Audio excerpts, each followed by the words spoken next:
Prose for all of Virginia, Kendra Ellis, doing her award-winning piece from this year. And it is not happy, happy, joy, joy, so just be aware. Okay. Would you like lights? I bet you would like lights, even though they don't have those. Come on in, guys. Just I start. like these lights. These lights are nice and bright. No. We can see you better. Kendra Ellis, ladies and gentlemen.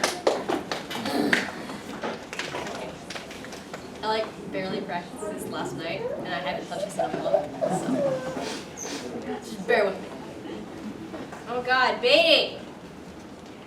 I can't read it! I guess I have to go first. What?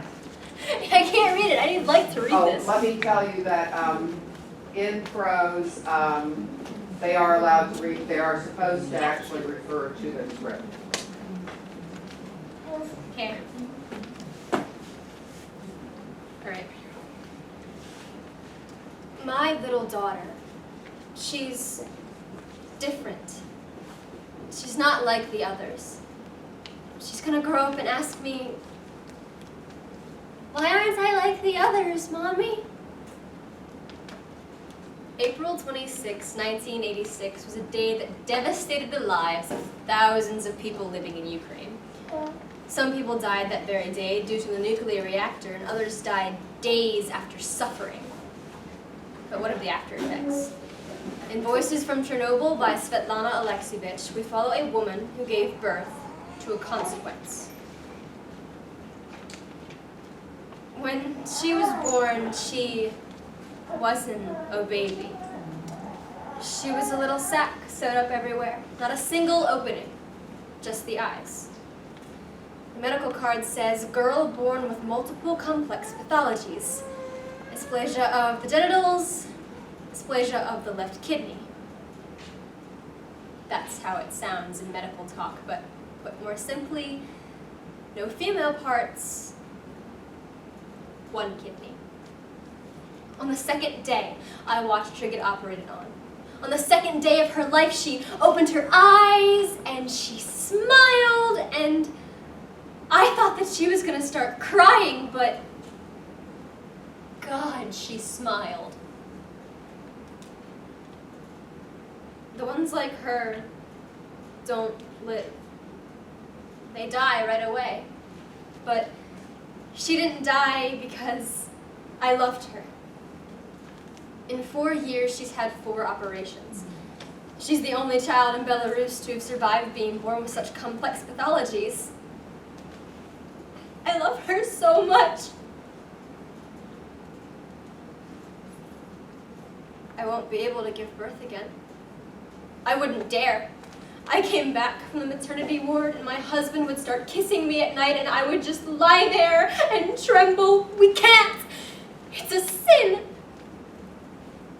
I'm scared. I heard the doctors talking. That girl wasn't born in a shirt. She was born in a suit of armor. If we showed it on television, not a single woman would ever give birth.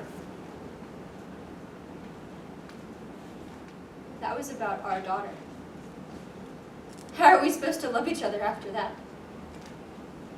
I went to church and told the minister. He said that I needed to pray for my sins, but no one in my family has ever killed anyone. What am I guilty of? First, they wanted to evacuate our village, and then they crossed it off their lists. The government didn't have enough money, and right around then, I fell in love. I got married. I didn't know we weren't allowed to love here. Tell everyone about my daughter. Write it down. She is 4 years old and she can sing and dance. She knows poetry by heart. Her mental development is normal. She isn't any different from any of the other kids. Only her games are different. She doesn't play store or school. She plays hospital. She gives her dolls shots, takes their temperature, puts them on an IV. If a doll dies, then she covers it with a white sheet. We've been living in the hospital with her for 4 years. We can't leave her there alone, and she doesn't even know that you're supposed to live at home. When we go home for a month or two, she asks me, "When are we going back to the hospital, Mommy?" That's where her friends are. That's where she's growing up. They're making parts for her. After the last operation, her urinary functioning completely broke down and they were unable to insert the catheter. They'll need more operations for that. But from here on out, they've advised us to seek medical help abroad.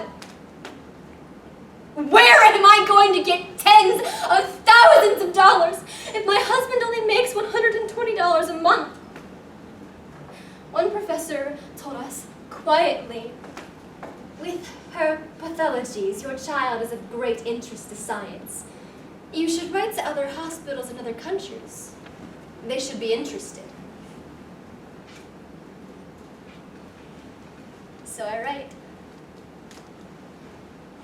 How much longer can this go on? No one knows the effect of small doses of radiation on the organism of a child. Take my girl. Even if it's to experiment, I don't want her to die.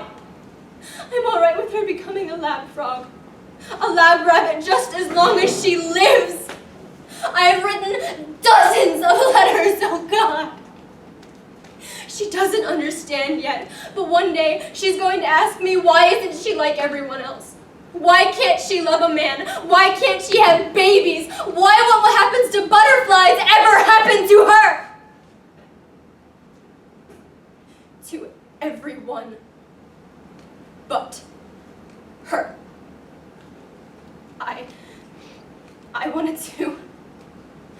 I should have been able to prove so that I wanted to get papers so that she'd know when she grew up it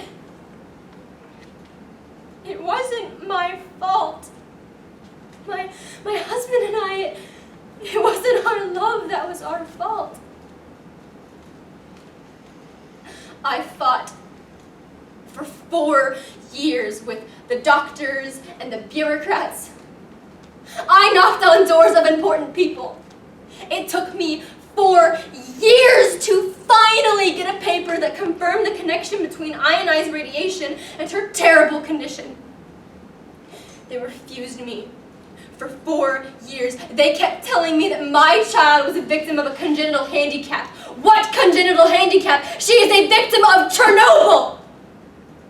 I studied my family tree. Nothing like this has ever happened in my family before. Everyone lived until they were 80 or 90. My grandfather lived until he was 94. The doctors said that they had instructions. They're supposed to call incidents of this type general sickness, and in 20 or 30 years, when they have a database on Chernobyl, they'll begin connecting these to ionized radiation. But for now, science just doesn't know enough about it. But I can't wait 20 or 30 years. I wanted to sue them. Sue the government. They called me crazy. Laughed at me like... One bureaucrat even yelled at me that I just wanted Chernobyl privileges. Chernobyl victim funds. But there was one thing that they didn't understand. Didn't want to understand. I needed to know that it wasn't my fault. This girl is growing up. She's still a girl. I'll put a dress on her and a handkerchief, and they'll say, "Your daughter is so pretty." Meanwhile, I give pregnant women the strangest looks. I don't look at them, I just kind of glance real quick, and I have all these mixed feelings. Surprise and horror, jealousy and joy and even this feeling of vengeance. Can you picture 7 little girls shaved bald in one room? My girl. Why did that Chernobyl break down? Some people say that it was the scientists' fault. They grabbed God by the beard and now he's laughing, but we are the ones who are paying for it.